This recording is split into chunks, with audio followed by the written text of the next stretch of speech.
malam ini. Assalamualaikum buat kampung halaman Aceh tercinta. Puhaba Mandum yang nari gampong. Abang, adik, kak, Mandum yang nari Aceh, yang nari gampong.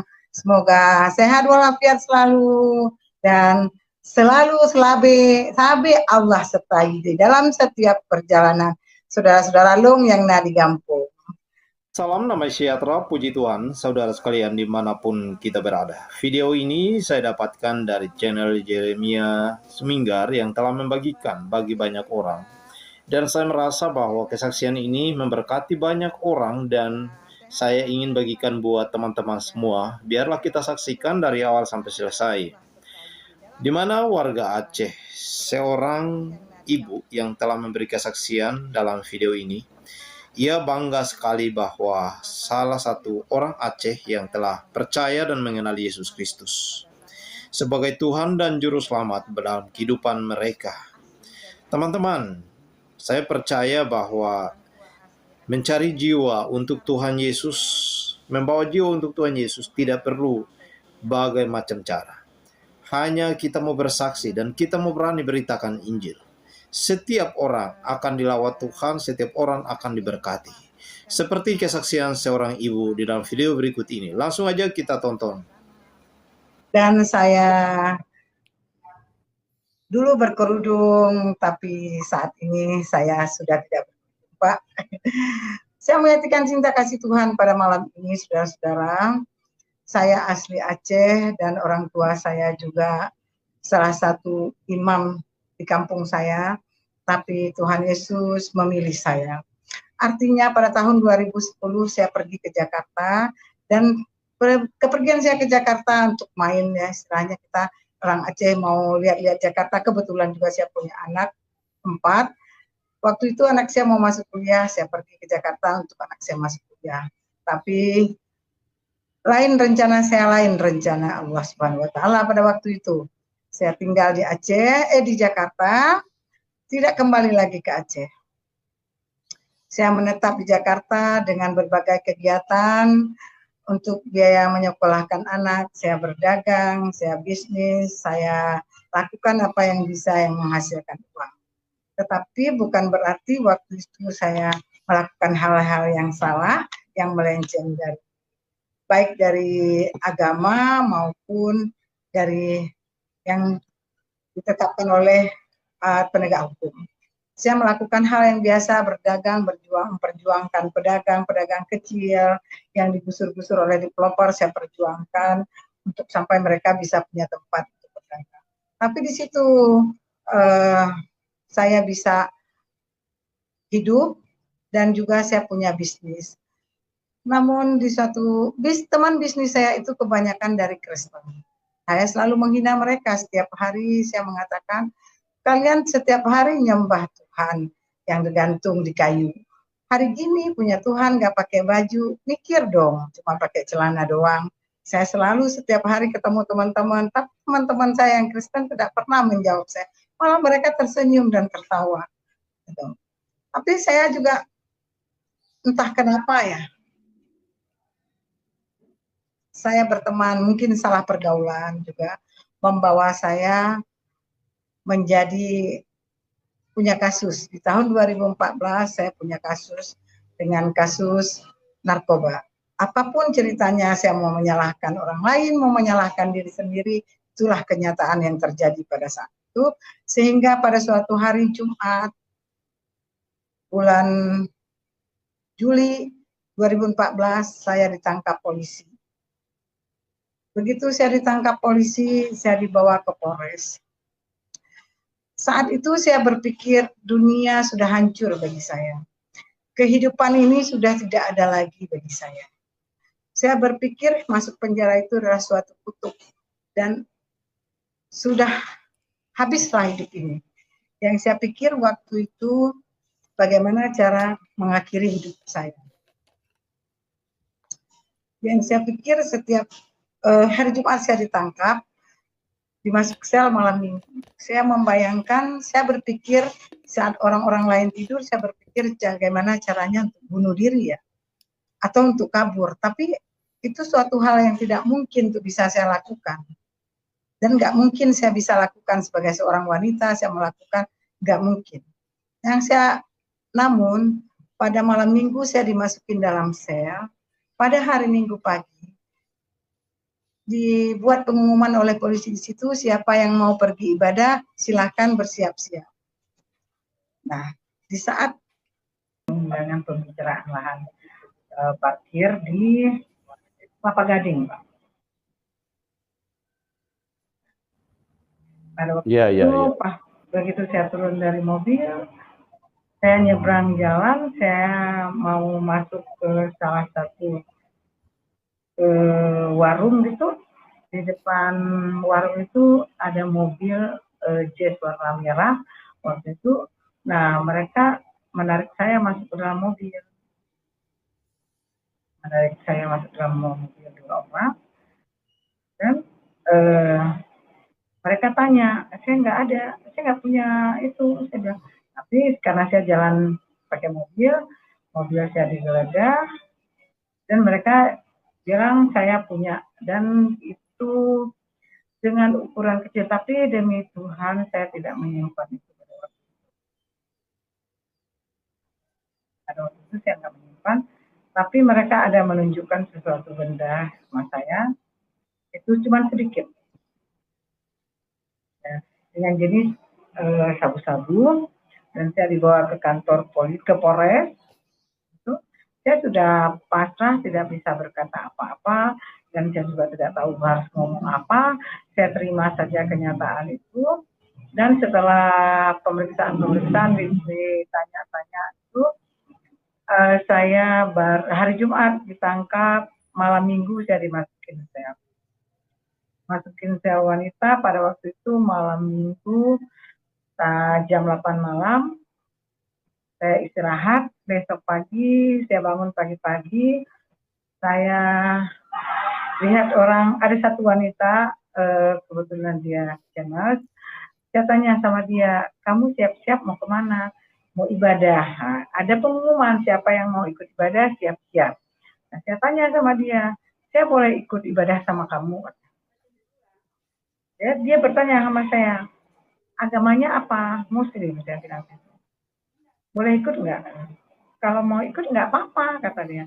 Nah, begitu dikeluarin, saya ikut sama dia, ikut ibadah, dan setelah selesai dari ibadah itu, kira-kira ibadahnya 1 jam, selesai ibadah dari situ, kembali lagi masuk ke dalam sel, dan di situ saya mandi, saya sholat lagi, dan besok hari Senin, ternyata teman saya ini yang tadi sama-sama ibadah dengan saya, dia bebas. Saya nggak berpikir apa-apa ya, sudah bebas gitu. Namun minggu selanjutnya saya pergi lagi ibadah. Di ibadah selanjutnya saya mengajak teman-teman satu sel, kebetulan kita ada 5 orang waktu itu. Saya ajak teman-teman yang lain, tapi semuanya pada Muslim. Saya ajak. Nah, setelah saya ajak, mereka ikut. Setelah ikut, tapi mereka setengah jam mereka minta balik lagi ke sel. Saya tinggal sendiri di situ. Di situ saya dapat Alkitab Perjanjian Baru. Setelah balik lagi ke sel, seperti biasa, saya kembali lagi sholat, kembali lagi saya ngaji. Tapi setelah saya baca Yasin setengah, saya teringat dengan Alkitab Perjanjian Baru tadi yang saya dapatkan. Saya baca teguran-teguran dari polisi itu, kamu baca Alkitab? Bukan, saya bilang gitu. Setelah itu berjalannya waktu 1 bulan lah saya di Polres, saya dipindahkan ke Pondok Bambu. Di Pondok Bambu itu saya masih bawa mukena. Dan saya tidak pernah menyembunyikan jati diri saya bahwa saya asli orang Aceh. Dan waktu di Pondok Bambu itu ada wihara, ada masjid, dan ada gereja. kita boleh bebas memilih mau kemana saja. Setelah saya diregister, saya melihat di depan saya ada masjid, di kiri saya ada gereja, di kanan saya ada wihara. Selanjutnya saya berpikir, saya kemana? Saya nggak berpikir kemana, saya sudah pasti tujuan saya ke gereja. Tujuan saya sudah saya tetapkan waktu saya di karantina di Pondok Bambu, saya pergi ke gereja. Saya pergi ke gereja, karena di situ saya lihat lagi, waktu di Pondok Bambu, saya lihat lagi ada toren, itu tempat pengisian air tinggi. Saya berpikir, saya melihat ke situ, kalau di situ bunuh diri bisa nggak ya? Saya berpikir waktu itu, saya berpikir itu, karena di lain tempat saya lihat kayaknya nggak ada tempat gitu. Di toren itu bisa nggak bunuh diri ya? Saya perhatikan setiap tidur pas menghadap ke toren itu, saya perhatikan di situ ada putih. Teman-teman pernah bilang situ suka ada hantu, suka ada putih, di situ suka ada hantu. Tapi saya mana ya hantunya itu? Saya melihat putih gitu. Tapi putih yang saya lihat itu sepertinya bayangan saya itu nggak cocok buat bunuh diri, itu bukan untuk bunuh diri. Akhirnya register memanggil saya setelah identitas saya ditanya-tanya. Saya keluar dari register, saya langsung menuju ke gereja, dan di pintu masuk gereja itu ada petugas rutan, ada petugas dari lapas. Ya, saya bilang, Bu, saya Islam, saya Muslim, tapi saya mau jadi Kristen, bisa nggak Bu? Ibu itu memandang saya, setelah memandang saya, dia bertanya, kamu serius? Iya Bu, kalau kamu serius ya masuk. Saya masuk, saya duduk paling depan di gereja itu, bangku paling depan saya duduk. Ibu petugasnya datang mendatangi saya, dia tanya, saya tanya sekali lagi, kamu serius? Mari kita berdoa, katanya. Saya tidak mengerti berdoa. Dia pegang tangan saya, ya berdoa. Setelah itu hamba-hamba Tuhan datang melayani, ya seperti biasa. Tapi saya bersyukur pada waktu itu saya nggak galau masuk di situ. Saya nggak memikirkan masalah saya. Saya pikirkan ibadah orang Kristen itu bagaimana ya, kok menyanyi gitu. Tapi pada waktu ibadah dimulai, pas lagu pujian itu, dengan lagu itu menyentuh sekali hati saya. Seperti saya butuh pertolongan, seperti yang menolong saya ada di depan saya dengan lagu pertolonganmu. Kayak pertolongan Tuhan itu ada gitu. Saya nggak takut menghadapi yang apa yang sedang saya jalani itu, saya nggak takut. Karena waktu pujian itu dinyanyikan, saya nggak bisa menyanyi. Tapi kok saya lihat teksnya itu, kok seperti sesuatu hal yang sedang saya hadapi, ada pertolongan gitu. Tapi saya larut itu, saya tulis lagu hari berhari. Setiap hamba Tuhan datang menyampaikan khotbah, selalu ada kata baca firman, baca Alkitab. Saya minta sama petugas, Ibu saya minta Alkitab. Saya minta Alkitab, besok saya ibadah hari bulan berganti bulan, selalu disampaikan baca firman dan baca Alkitab. Baca Alkitab.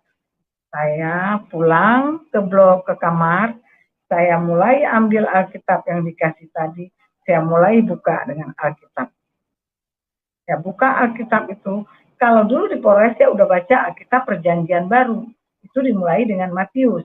Saya tidak, waktu itu saya belum nyambung. Waktu saya buka Perjanjian Lama, dan di situ saya mulai baca, kok ada kejadian apa? Gitu.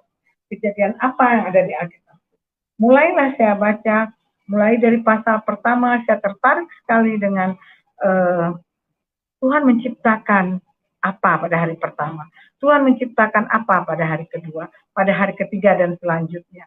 Seumur saya, waktu itu saya 2014 berumur 42 tahun, saya belum pernah membaca atau mendengar Tuhan menciptakan hari pertama, Tuhan ciptakan apa, hari kedua dan selanjutnya. Nah, di situ asik saya membaca, Sehingga saya melupakan semua masalah yang sedang saya hadapi. Saya menemukan seperti sebuah novel yang sangat tertarik untuk saya baca. Sehingga kita di penjara itu sangat mengalami hal-hal yang tidak enak, itu pasti. Terutama buat tempat tidur. Kalau orang baru itu pasti tidurnya itu tersisih sekali ya. Pas kita tidurnya ya seadanya begitu. Karena tempat yang baru, otomatis saya nggak bisa tidur, saya duduk dengan lampu mati gelap, saya duduk, ya, saya nggak bisa tidur. Tapi di dalam hati dan pikiran saya melihat tertuju kepada satu tempat tidur itu di pinggiran tralis, dan itu ada cahaya lampu dari luar. Saya berkata di dalam hati saya, andai saya tidur di tempat itu, ada cahaya lampu, saya bisa baca ya, saya bisa baca Alkitab, saya baca. Itu hanya di pikiran saya. Dan saya waktu itu belum tahu berdoa, jadi tidak berdoa, Tuhan kamu tidak seperti sekarang. Dulu saya tidak tahu sama sekali. Semua saya pakai tulis, semua tulis, doa pun saya tulis. Malam ketiga saya berada di tempat tidur yang tidak enak, 2 malam. Malam ketiga saya sudah ada di tempat yang seperti saya inginkan. Itu dahsyat. Saya nggak tahu bilang, kalau sekarang kan bilang terima kasih, saya tidak ngerti. Kok bisa terjadi seperti yang saya pikirkan ya? Yang dari pikiran, kok bisa terjadi seperti yang saya pikirkan ya? Nah, mulai dari situ, saya mulai baca Alkitab siang malam, saya tidur sebentar, saya bangun lagi baca lagi. Saya bangun baca lagi. Kemudahan demi kemudahan saya alami di dalam penjara. Yang kita pikir di penjara itu kita makan apa, kita pakai apa, kita uang dari mana, semua itu. Tapi saat saya cinta kepada firman Tuhan, di situ saya lihat kemudahan demi kemudahan terjadi. Sampai saya menjadi kepala kamar, sampai saya tidak bayar apa-apa, sampai saya makan pun saya sudah ada teman yang dia jualan di dalam penjara. Dia sore udah bilang, "Mak makan," saya pagi udah dia siapin. Saya pikir, kok bisa demikian ya, orang bersusah-susah ya. Tapi saya waktu itu nggak berpikir bahwa itu semua datangnya dari Tuhan. Karena kita semua mengandalkan kekuatan, mungkin karena saya kepala kamar, mungkin karena dia ambil hati saya gitu. Yang waktu itu saya berpikir seperti itu. Tapi yang dahsyat Tuhan siapkan lagi buat saya, di Pondok Bambu di situ saya punya penyakit tumor, di situ saya tidak sadar. Suatu hari hamba Tuhan datang, dia mengatakan di sini ada yang suka sakit perut gitu gini, sakit perut kalau datang bulan dia sakit perut.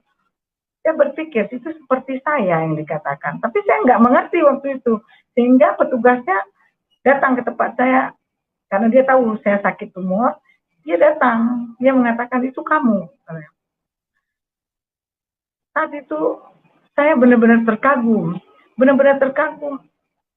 kok begini ya, kok bisa dia sembuhkan? Paling dia. Nah, saya nggak berpikir bahwa itu karya Tuhan di dalam kehidupan manusia. Ada karya Tuhan yang luar biasa yang Tuhan berikan kepada kita. Nah, singkat cerita, saya di Pondok Bambu selama 2 tahun. Selama saat itu saya pernah mengalami hidup dikucilkan dari orang-orang yang kita namanya orang Aceh. Di situ juga banyak orang Aceh, dan dia mengetahui saya ke gereja, pasti mereka tidak mau berteman dengan saya, bahkan memandang saya bagaimana. Tapi sedikit pun hati saya tidak gentar, tidak berpikir bahwa nggak ditemanin ya sudah.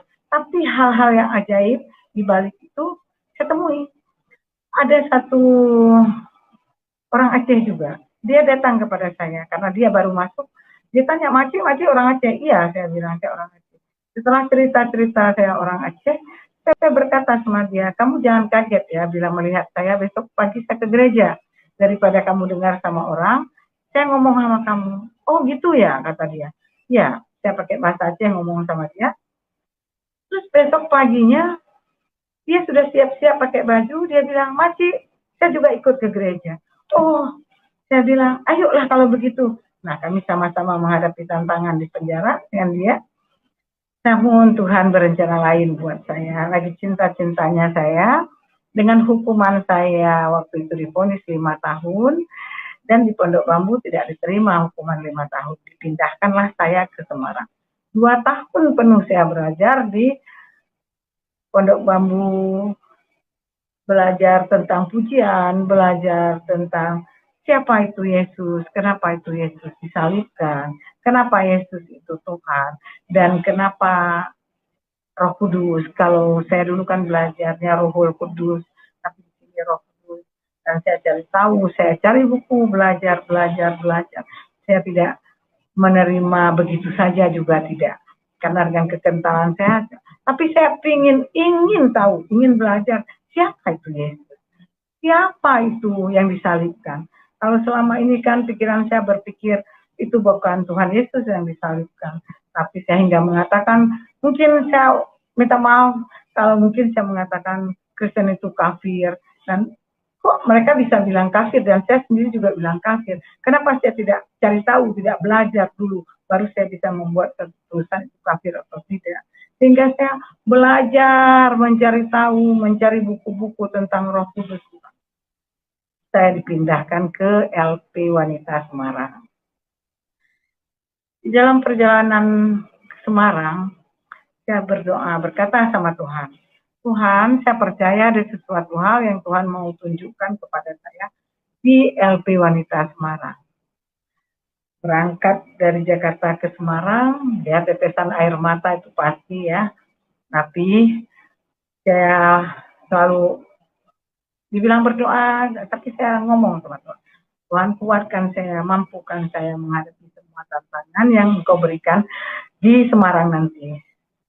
Apapun itu, saya percaya Tuhan ada sama saya. Saya sampai di Semarang, di sana tidak seleluasa di LP Pondok Bambu. Di sana steril, tidak ada satu apapun pelanggaran yang bisa kita lakukan. Tidak ada yang namanya bisa main-main di sana, tidak. Di sana benar-benar dididik, benar-benar digembleng kita untuk menjadi manusia yang mandiri. Kita harus beda. Di sana ibadah 1 jam. 1 jam itu semua dipimpin oleh napi kecuali khotbah. Semua dipimpin oleh warga binaan, mulai dari pujian, mulai dari penyembahan, mulai dari jadi WA, semua itu kegiatan dipimpin oleh warga binaan. Namun Tuhan yang aku sembah adalah Tuhan Yesus yang hidup. Dia berkarya di dalam aku, sehingga aku bisa melewati semuanya. Di sana saya bisa jadi pendoa syafaat, saya bisa buka komsel, saya bisa berdoa, saya bisa, ya Tuhan Yesus berkarya dengan luar biasa atas saya. Sehingga di sana punlah saya mengerti bahwa Tuhan Yesus itu Tuhan dan Juru Selamat. Tidak ada keselamatan di dalam siapapun selain di dalam Dia. Dan yang disalib pun itu adalah Tuhan Yesus sendiri. Di sanalah saya mengerti, di sanalah saya mendalami tentang kekristenan, di sanalah dengan waktu 1 jam saya beribadah dengan lebih sungguh-sungguh. Setiap hari kita boleh di sana mendengarkan firman, kita dikasih kesempatan untuk memiliki fasilitas radio. Jadi radio itu ya tergantung kita mau pakai channel yang mana. Kebetulan saya juga pakai channel yang selalu ada khotbah, pujian, penyembahan, semuanya saya belajar lewat radio, otodidak beneran. Selanjutnya, tantangan juga bukan hal yang mudah di sana. Di dalam kamar kita punya isi kamar itu 40 orang dan bahkan hampir 50 orang. Nah, di sana saya di dalam kamar buka komsel, buka ibadah malam. Dengan kita hanya ada 5 orang. Namun di 5 orang itu kalau kita mau Tuhan jamah. Namun teman-teman sekamar itu pun juga bukan hal yang mudah, kita harus bermacam ragam, bahkan negara juga ada di sana, bukan bukan hanya daerah se-Indonesia, tapi negara juga ada. Ada yang senang dengan apa yang kita kerjakan meskipun itu baik, ada yang tidak senang. Ada yang melaporkan saya bahwa saya membawa orang-orang di kamar itu untuk menjadi Kristen. Saya tidak mengajak orang itu untuk menjadi Kristen, tapi saya hanya komsel, mereka request lagu pujian apa, saya ikutin, dan menunjukkan bahwa kita sebagai yang diajarkan kasih, iman, dan pengharapan itu saya praktekkan. Saya ajak teman-teman untuk mempraktekkan kasih di dalam kamar dengan berbagai macam ragam karakter manusianya. Saya puji Tuhan, Tuhan sertai perjalanan saya di Semarang, sehingga saya dipanggil ke lapas, dipanggil KPLP untuk saya tidak boleh ibadah, tidak boleh bergereja. Karena saya berlatar belakang dari Muslim dan memang KTP saya dari Muslim. Namun, Tuhan yang bekerja di dalam itu semua.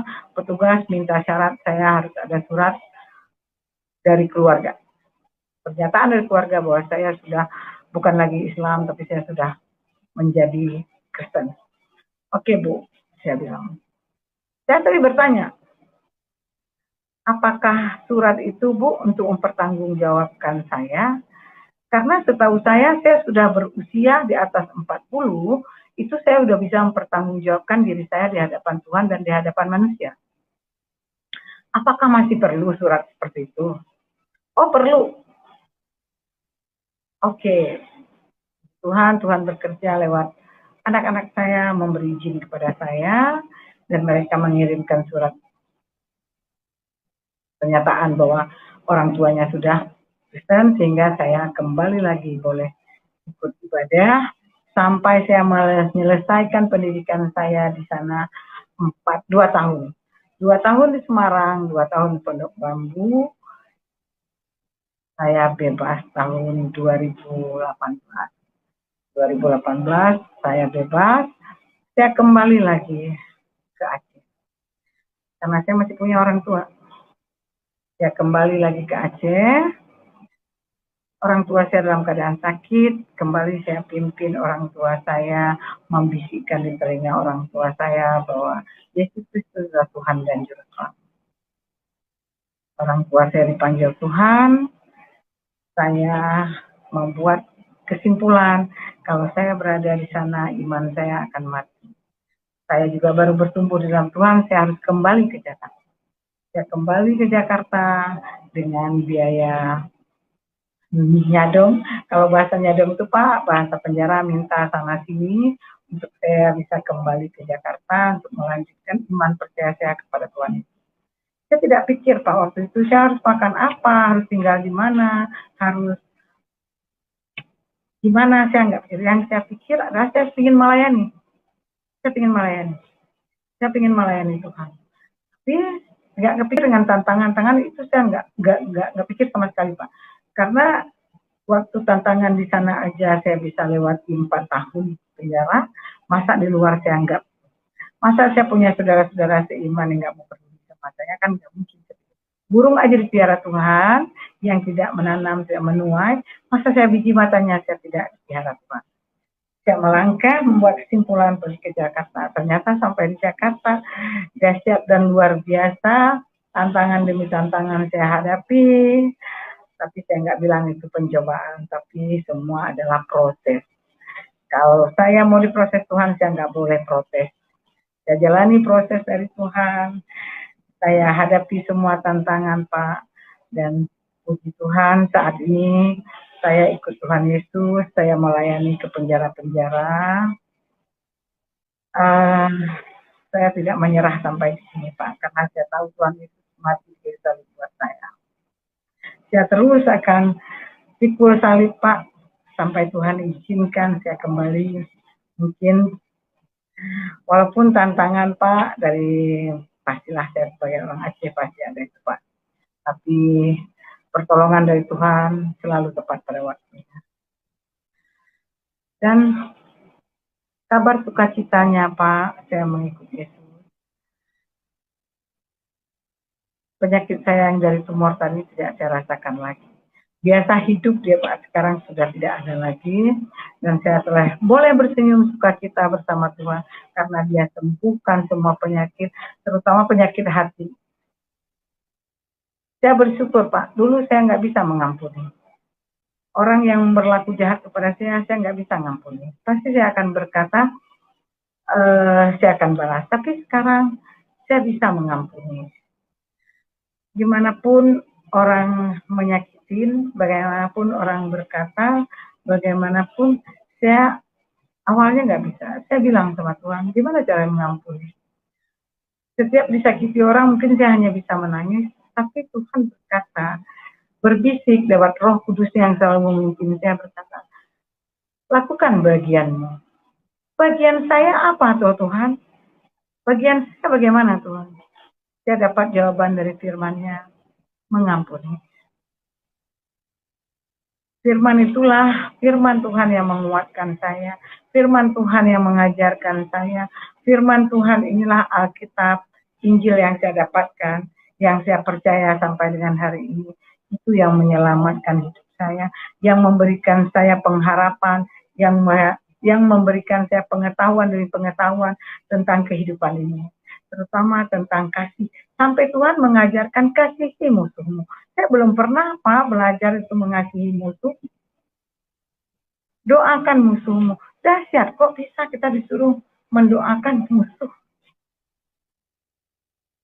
Itu luar biasa Pak, yang saya rasakan bersama Tuhan Yesus. Kasih anugerahnya yang menyertai saya setiap saat ini sungguh membawa saya kepada kehidupan yang tadi saya pikir di penjara itu sudah habis, sudah nggak ada lagi kehidupan, sudah mendapat kutuk saya, sudah nggak ada lagi hari esok buat saya, sudah nggak ada lagi cahaya kehidupan buat saya. Tapi setelah ketemu dengan Sang Juru Selamat, di penjara itu menjadi suatu firman Tuhan yang saya ingat di Roma 8 ayat 28, bahwa kita tahu sekarang bahwa Allah turut bekerja dalam segala hal untuk mendatangkan kebaikan. Walaupun awalnya kita nggak melihat bahwa itu kebaikan. Masuk penjara mana bisa Pak baik, mana bisa ada kata itu bahwa masih ada hari depan yang penuh dengan harapan itu. Nggak ada. Alkitablah yang mengajarkan saya bahwa di dalam Yesus Kristus ada keselamatan, di dalam Yesus Kristus itu ada pengharapan, dan kasih, sukacita, dan damai sejahtera itu yang nggak pernah habis. Kasihnya yang luar biasa kepada saya, yang saya nggak bisa bayar dengan apapun mungkin Pak ya, hidup saya nggak bisa saya gantikan dengan apapun. Dengan kematian Tuhan Yesus di kayu salib menebus hidup saya, dosa saya, sedangkan saya udah bawa dosa itu dari lahir.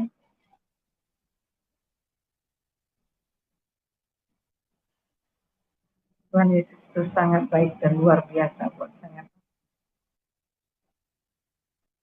Saya berterima kasih, bersyukur karena kasih anugerahnya yang begitu besar, sehingga saya dipilih Tuhan, tuntun oleh Roh Kudusnya, yang sama sekali tidak pernah mendengar tentang Yesus, bahwa dia Tuhan dan Juru Selamat, yang sama sekali tadi tidak pernah tahu tentang siapa Yesus, apa itu Kristen. Yang saya tahu menghina, yang saya tahu adalah Kristen itu orang kafir, yang saya tahu bahwa mereka menyembah patung. Ternyata semua pikiran, doktrin-doktrin saya itu salah.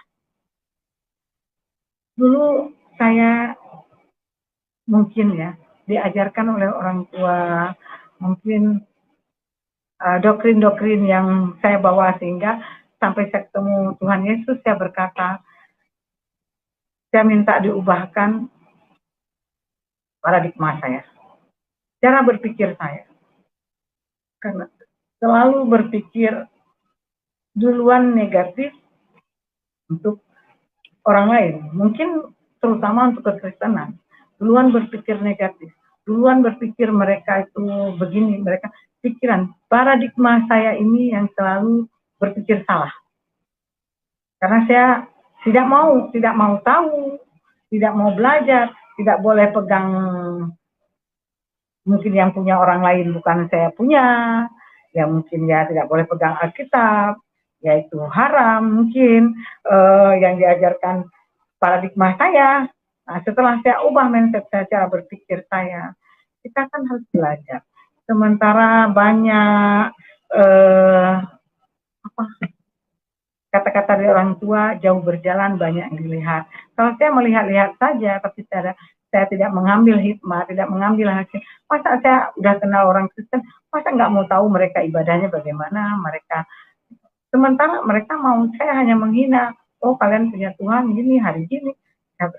Tapi dahsyatnya Tuhan Yesus, ya, bahwa Tuhan sudah memilih, dia tidak melihat bahwa kamu latar belakangnya siapa, bahwa kamu dari Islam, bahwa kamu dari tidak bawa keturunan.